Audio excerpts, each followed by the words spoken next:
All right, we're here in Minnesota, and Sean invited us out to his tank, man. You can see, how big is it, man?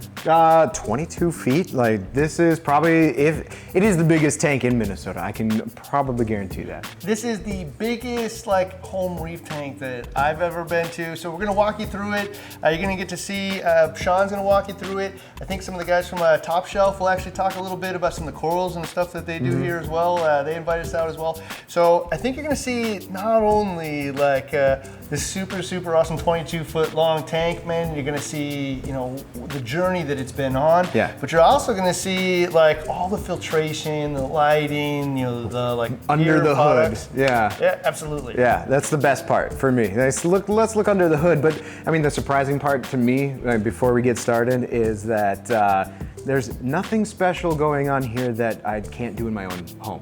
Like, Yeah. just scaled up. It absolutely, like, as I was looking at it, I'm like, man, you know, there are definitely some areas where we didn't, like, hold back, right? Yeah. But, like, it just looks like all the stuff that you talk about all the time, scaled up to a 20-foot long tank. And you're like, so you know what? If I just kind of cut off a piece of this, I can do this at home too. So, and not only gonna see something super cool, but you're also gonna see, like, how you could recreate something like this at your house on a same scale, or even something much smaller. And so we're gonna start off here, and I'm gonna disappear for a minute, and Randy and Sean are gonna pop in and then show you all how this goes together. So first of all, Sean, I gotta say thank you for inviting us to come take a look at your tank. This thing is amazing. Biggest thing I wanna know is, how big is it?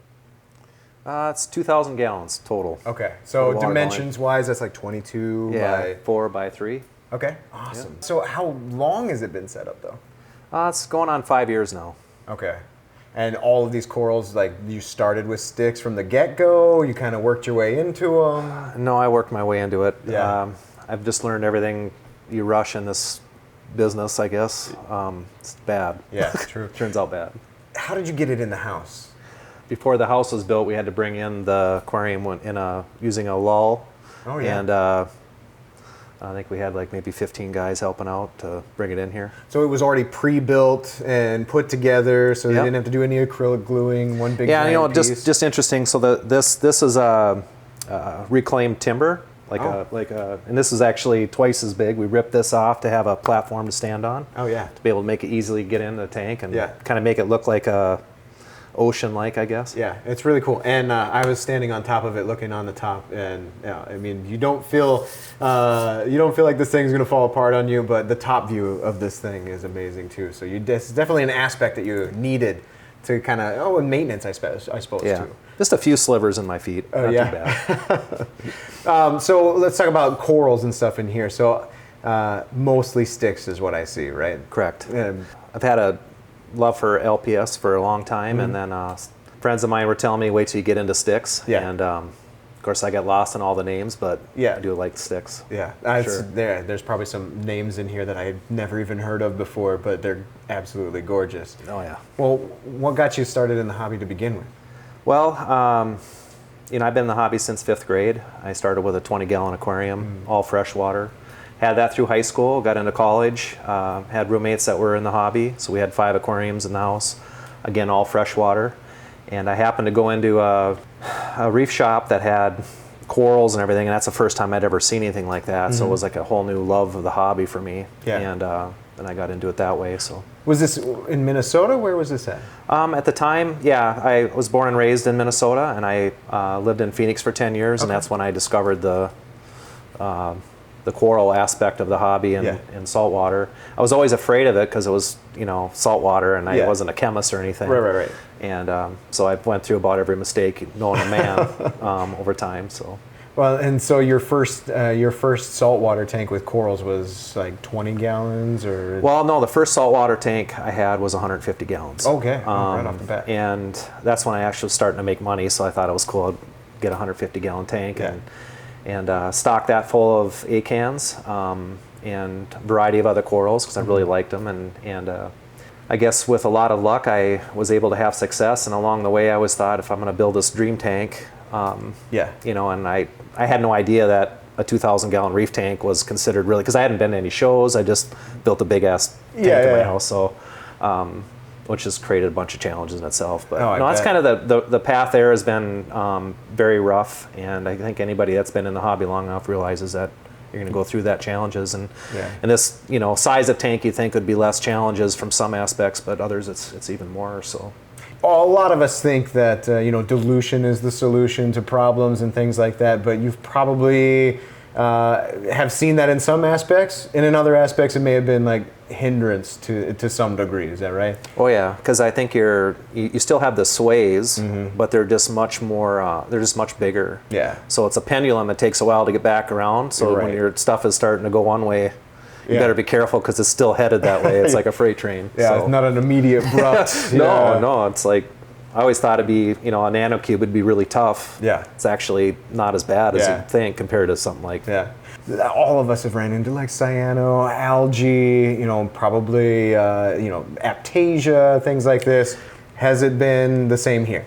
Absolutely. I think when I first got in the hobby, I always thought it was lighting, right? So I grabbed the best light I could, cranked it all the way up. Oh yeah. And there goes all the problems. Every kind of you know, cyano to bubble algae to hair algae, every kind. Yeah. And then I remember one day, and again, I didn't know what aptasias were yet, so I thought that's kind of cool. And then it's like microwave popcorn. Pretty soon your whole tank is loaded with them, and you're going in and out. When you're talking about pests, I think that's probably one of the biggest keys to success is know where you get your corals from. Yeah. I mean, of all the corals and the frags and stuff here, do you have like a quarantine process, dipping process, or you just trust where you're getting your corals from? Well, it's both, actually. Yeah, okay. I think first and foremost, again, trusting where you get your corals from is the biggest part of that, because you're already starting on good footing. And so I typically look for those that are that sell corals to make sure that their processes are in place, and that's a big part of it. Right. What's their back end, and how do they go from one tank to the next to the next? Having certain you know, crews in the tank that are always hunting, if you will, and I see that there's a lot of those types of fish in here, especially there's like a couple hundred damsels in here that live in Indonesia and within the acros, and so they're a good thing to have in the tank. What is your favorite fish that you've had in here so far? I don't know if I really have a favorite. I do like my blonde naso tang. He's got an attitude, so I kind of dig him. So, what do you do to keep these guys fed? I've been doing recently in the last 4 months, doing HPD. It's like a high performance diet. Think of it as like making Jello. Yeah. You can put your different things in there. So I do mix Celcon in there. I obviously do Neri in there, do reef chili in there because I think that's great. So as the fish are eating it, it's kind of the corals are getting it too, and it's a slower process. You're not just dumping stuff in the tank and then blowing into cracks and crevices and causing problems. Yes, I was noticing about that. You had it in a little like hanging type basket, and it doesn't flake apart, so it's not frozen, so it's not, like you said, it's not going to dissipate, go all through the tank, and they can just kind of graze on that for quite a while. What is like a chunk usually last? About 4 hours. Yeah. And I go, there's maybe like an inch by an inch chunk in there, and the big fish will get what they do, and as they're attacking it, the little fish get stuff, and then they wait till the big fish get out of the way and other fish get in there and eat it. Yeah. And as that's all happening, again, it's dispersing throughout the tank, so the corals are getting a benefit too. Yeah. Overall, how is like nutrient control, how has nitrate phosphate control been for you? Has it been headache? Has it been pretty easy? No, it's a challenge. I think it's being super consistent. Okay. Because sometimes if say that you're feeding a variety of different foods, a variety of different ways, multiple times a day, sometimes it's 2, sometimes it's 3, or you're dosing phyto, or you're putting other stuff in there. I think as long as you keep that regimen kind of the same all the time, then you're a lot easier to find out where the issues are, because otherwise you just chase it around, chasing your tail. Sounds like stability is the absolute key here. Yeah, for sure. Yeah, absolutely. And I tell people this all the time. If I were to do this all over again, I would have not done this size of tank. And the reason is it's really hard to manage flow. Oh, yeah. I look at flow as way more important than lighting for me, because it's been it's kind of a disaster if you have a pump go out, you don't realize it, and all of a sudden you have corals RTN or whatever. It's because it's just not getting anything anymore. So with 27 pumps on the tank, every 4 months we're pulling the pumps apart, cleaning everything and putting them back so everything's running good. Okay. Cleanup crew wise, then, as part of your whole thing, I mean, is there diversity of like crabs, snails? Oh yeah, so when I'm ordering cleaning crews, it's like 1,000 blue legs, 500 scarlets. Yeah. You know, I go crazy with Yeah. the How crew. often do you feel like you have to replenish those, or you know? Well, it depends on the number of wrasses because they like crabs, like crab legs. So I have a tendency to keep re-upping them, and that's why we do more blue legs than anything because they're a little cheaper than the scarlets, of course. But coral-wise, would you remember what your first coral was, or first kind of corals were in here? Well, yeah, I started off with, again, all LPS for the most part. Yeah, I noticed on the end you had a picture of all of your ACAN. It was like ACAN alley, or the ACAN panel. Yeah, the ACAN panel. Still one of my favorite corals. However, they have a tendency, as everyone that's ever had them, if they bought a rainbow, they'll oftentimes just kind of revert to a red, or it's kind of tough to maintain that. I think chalices is something that I've always really liked. They're one of the tougher ones, I think. Okay. As far as like your mix and diversity of corals here, it looks like 70% hard SPS type corals. I see Monty caps in here and a whole bunch of just different types of colors and sticks and stuff. But like you said the longest coral or the oldest coral in the tank was actually like a Euphilia.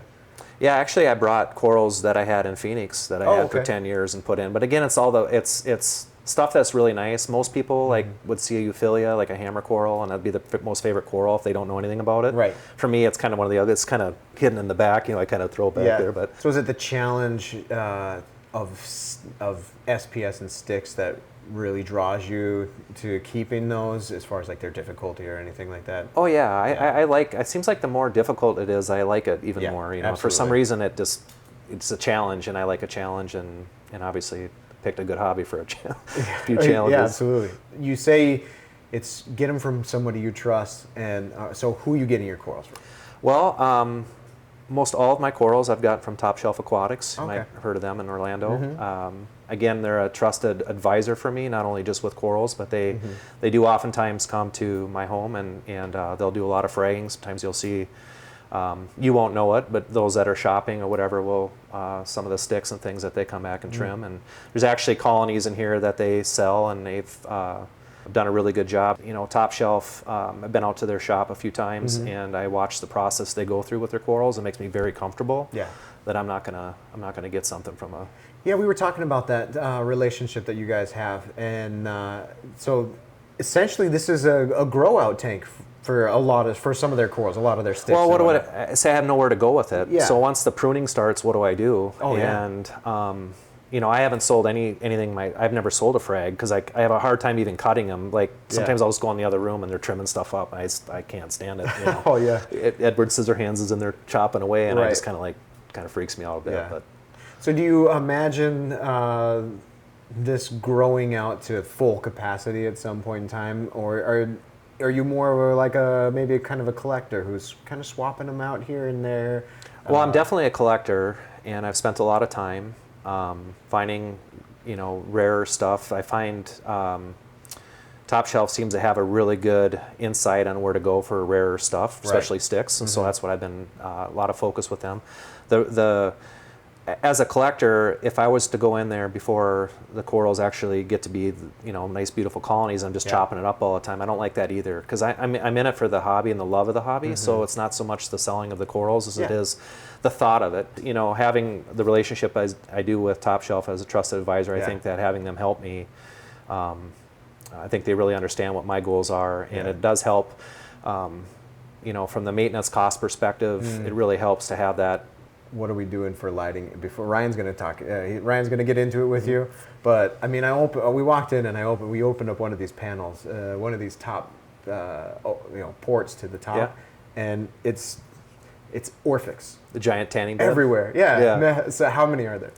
Well, I have 24 Atlantic version 4, the big boys on the tank, and I had custom fixture to put them all in so they can have a nice even spread of light, so it wasn't any shadowing and things like that. So I worked really hard on that part of it. Was it always LED for you, or did you T5 or? I've had halides and T5s and LEDs. It just, you think about how many kilowatts are already running in my home with the tank. Right. You put halides in or something like that. And I didn't want, the thought of changing out T5s all the time, even though I think they do a great job. Yeah. I just, the thought of the maintenance behind it was really kind of crippled me to say, look, I got to go LED, so what am I going to do? And so keeping corals alive particularly, is there any like spot feeding? Do you do any targeted feeding? Is it more of just kind of a broadcast, whatever, you have a high bio load, so is it fish, amino acids, or are there anything special you do about coral feeding? No, I think for me,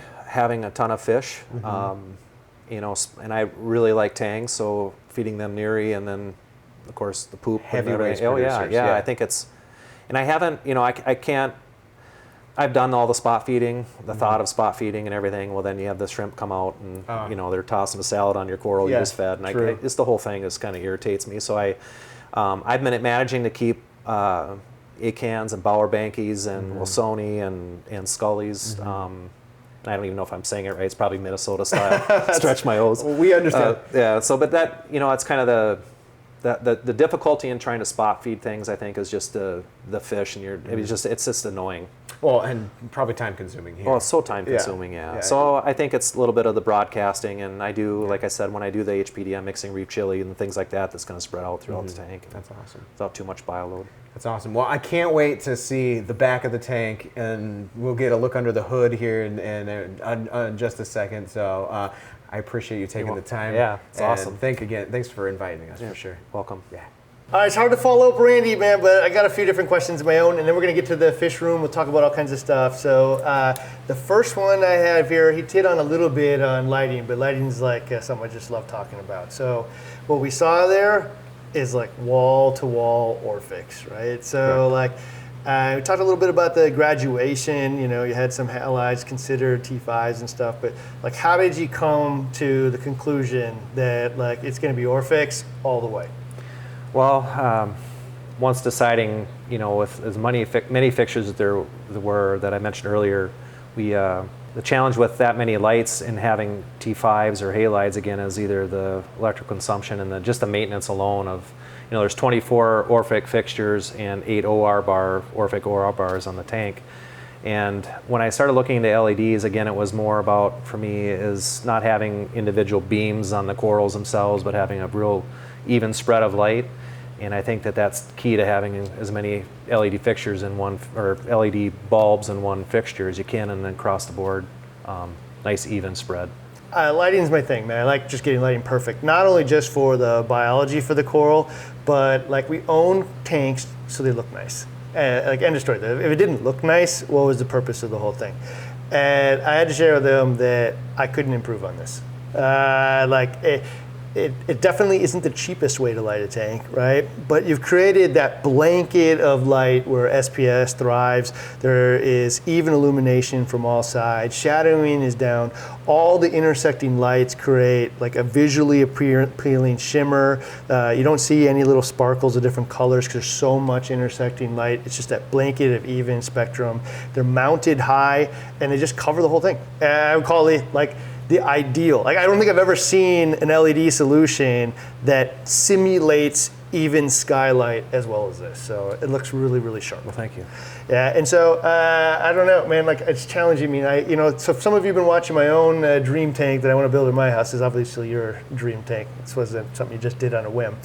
And so, like, I'm looking at this and I can't help but think, like, what am I going to do for my own tank? And like, you're challenging my own thought, you know, of how I want to go about this. And I thought about T5s and, you know, more puck style LEDs, and like, I don't know, I might have to consider this for my own options.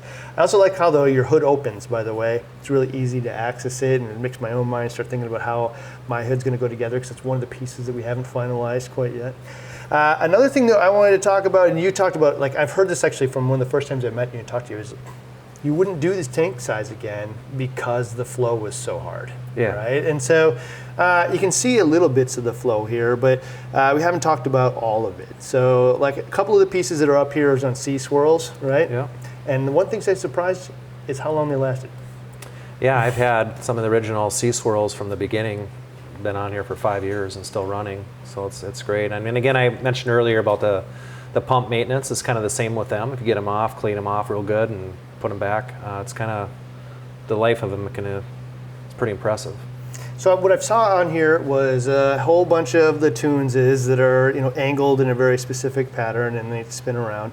You also, these are your return pumps, right? Correct. Or at least this one is, right? No, these are on this end, and there's another set in the middle. There's so both are returns. Yeah. All right, and then also there's closed loops underneath, right? How many? There's 7 closed loop Vector L1s. Yep. So if you look real closely, you can't really see them at first, but you can see the intakes and then the outputs. So there's just flow kind of coming from all angles, but it's super hard to do, right? And related to that, like there's sand in this tank, you know, and in a high flow SPS tank, sand can often be a challenge, but you're using pretty big sand here? Well, I've done that in the past where I made the mistake of having the sugar sand because it looks really nice and everything, and then as soon as you turn your pumps on, it's a challenge. And flow is like you said earlier too, it's some of the most key things you can have in the tank, and just been a giant challenge for me, but I think I've got it pretty dialed in now.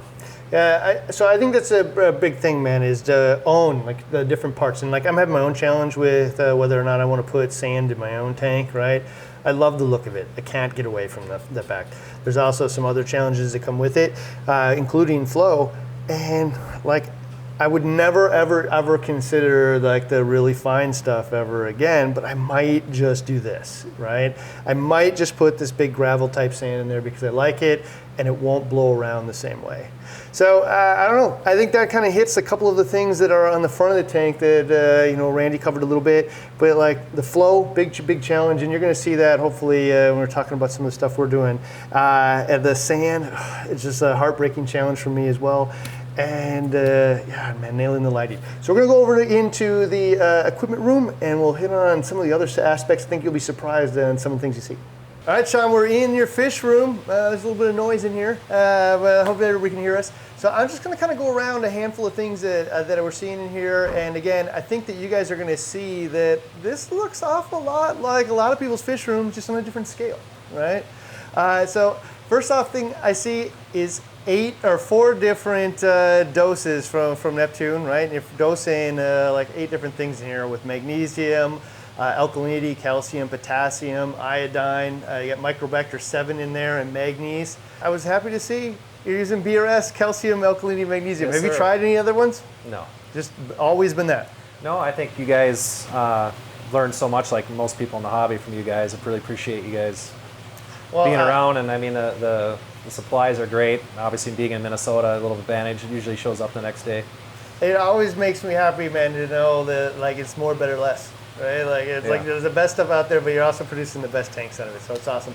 Right now, well, it's cool to see like a lot of this stuff automated. You know, you got all these dosing pumps, you know, running all this stuff for you.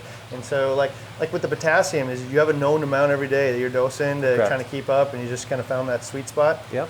Right. And I don't always, I don't, you know, I underdo it, right? So I keep testing and keep creeping until I get it to the point, because I never want to get stuck with, you know, doing too much of one thing just because it's on an auto doser. So I'm pretty careful with it.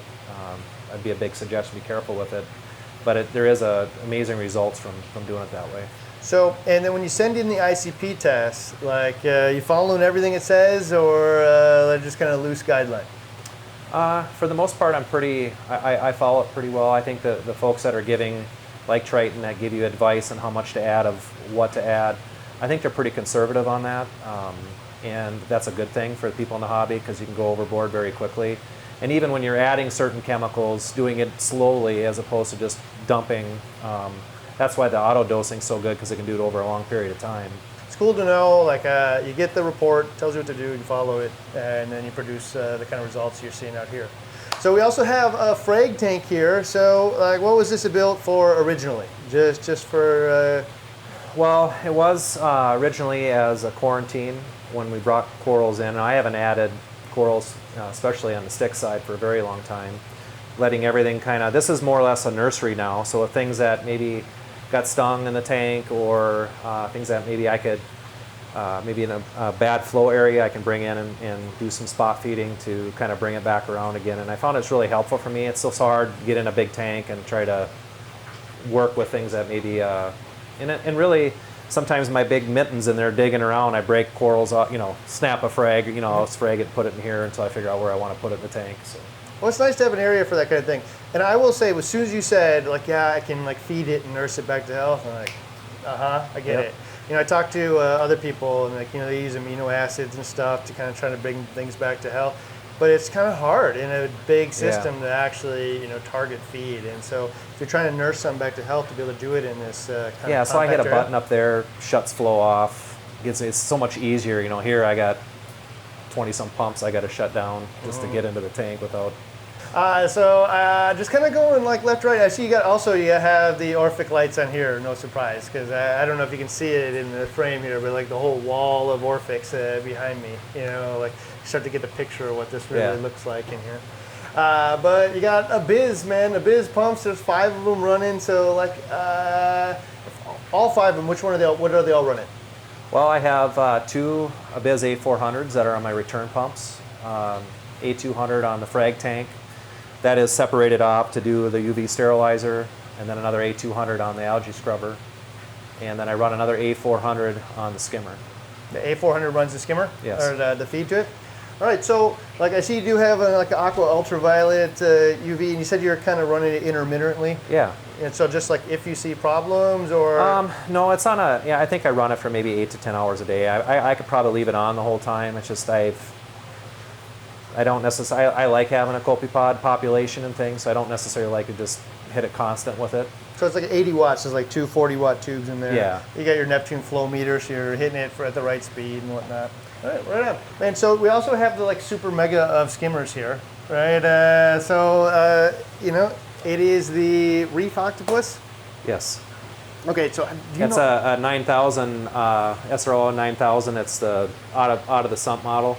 And this has been a big trial and error too, the skimmer. I mean, I've gone through varieties of skimmers, different, you know, this runs their like super series skimmer pump on it, you know, and you know, it's been popular for a really, really long time. It's fun to see one this big.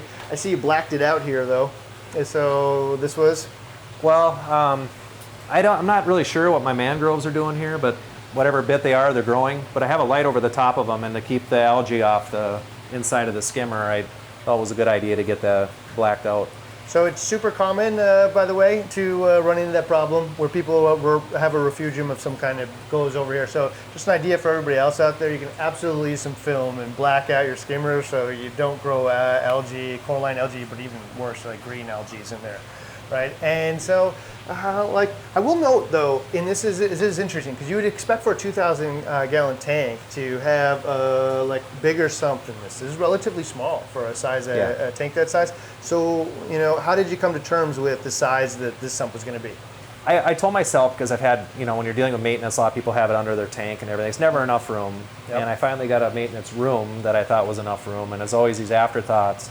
And I would definitely suggest a larger sump, water volume wise, but it's been working really great for me. And so you just got to tune it so that it holds the water when the lights turn off, right? Correct. Or when the pumps turn off. Correct. Is it? And so, you know, they talked about it. They were using the Abyzz and just tuning them down just to the point that it holds the water to about right here.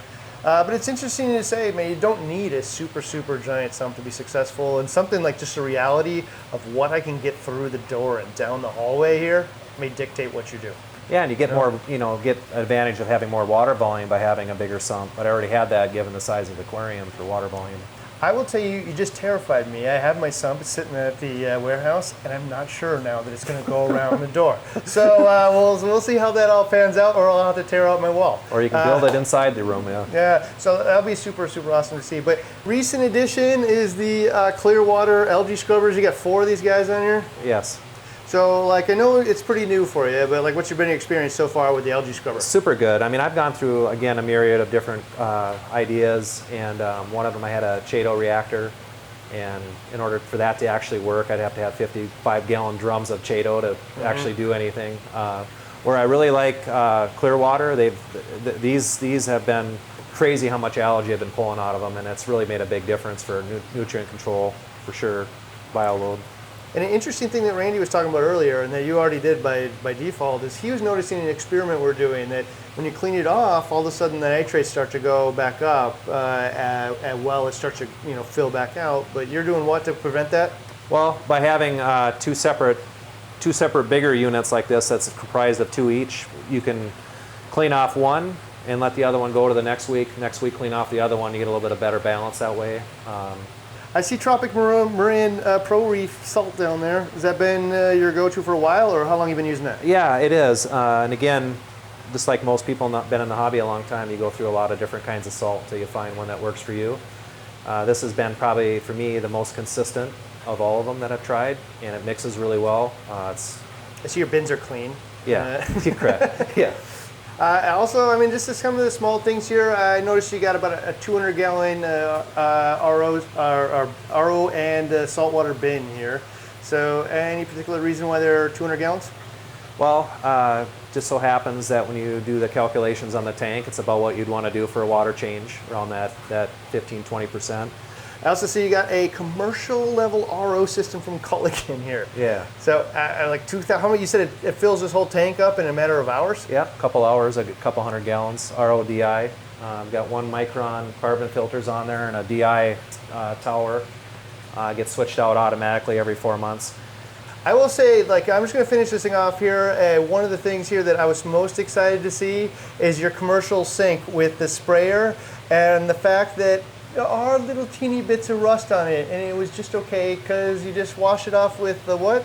I used a magic eraser and a fine grit sand, or not sandpaper, but a scrub pad. Largely, it looks perfect. And I was so nervous myself. Like, I really want something like this that has a commercial sink and it's a lip on it. I can clean my skimmer cups. I can clean out the socks. I can do all this stuff. It has a sprayer in there, which makes it a lot easier. But I was so nervous it was just going to rust. And I was looking for 316 grade steel, and I just couldn't find it, or marine grade.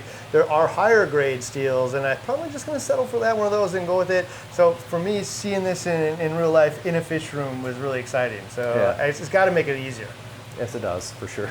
Yeah. Absolutely. All right, so this episode's actually been pretty long, but before we wrap this up, we got 2 big things also. So I got Steven here from Top Shelf Aquatics, who's actually played a big role in this tank here, as well as another tank. We got like a clown harem tank that you guys have built, and he's got another tank, so we're gonna go over there and check out that one as well. So hang in there, we're gonna see that. But I just wanna kind of hit on like what you guys do with the tanks here and how Sean relies on you guys to help produce some results. Yeah, so a few years ago, Sean actually reached out to us to buy some corals, and pretty much bought a bunch of corals from me, and I was talking to him, and I was like, hey man, how big's your tank? And he tells me 22 feet long. I'm like, you gotta be kidding me, I gotta see this thing. So I actually invite him down to come over to see my facility back in Orlando, and we became really good friends. Over the time we just started to work together, I'd try to help him. I would come up here with me and another guy, and we'd just start moving corals around, adjusting flow. He's got a great maintenance guy that actually comes out here weekly. Made a game plan together with them to really get this as a thriving reef. Obviously, Sean was into acros, which I think he told you guys earlier at the beginning, so trying to get him into acros. Top Shelf Aquatics, we're kind of known for our SPS, so slowly but surely getting Sean into it. And yeah, he's kind of blown up with it. So every now and then, a couple times a year, we come up here, make some adjustments to the tank, add corals, and then we actually frag some of these corals and bring them back to the farm in Top Shelf in Orlando and sell them on the website. So that was one of the things I actually thought was pretty cool. So, just out of the blue, they invited us up, and I'm like, oh, cool, I just can't turn this down. But I don't actually even know, like, exactly what we were going to do today. I just come out and see. And so when I heard that, why you guys were here, because it is 0 degrees today. I don't come from Florida for no reason. Yeah, it's cold. And so that's super cool. So they bring up corals here, and kind of trade with Sean, and then they frag, well, he's not looking, 500 corals, bring them back down to Florida. Yep. And so some of you guys that are buying from Top Shelf are actually buying right out of this tank. Yep. Which is the coolest thing ever. And so, I suppose specifically if you buy soon, I don't know, maybe you'll have to put a little Sean limited edition on it or something. Yeah. There's actually some signature pieces that we don't even have at the Top Shelf farm that you guys may have seen. That is actually just in Sean's tank. So we only get a couple frags a year out of this tank, and we release them essentially through Top Shelf. There's some really, really cool pieces that we have in this tank that we don't even have at the farm. So. Yeah, that's awesome. So next stop is actually the Clown Harem tank. This is a tank that you guys set up? Yeah, it's pretty sick. Wait until you guys see the rock structure and the NIMS in there, and it's it's really nice. It's I one of haven't my actually favorite. seen it yet. Yeah, it's sick. It's All right, really so cool. that's our next stop.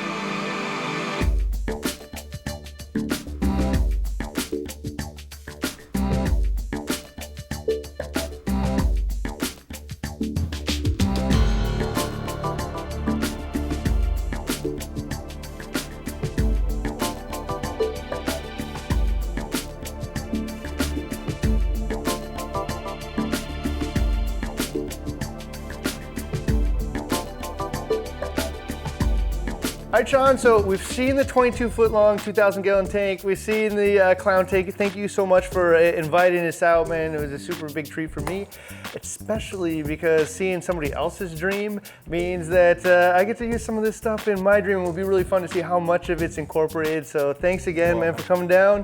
And if you want, you can come over and see the 360 build in my house right on here.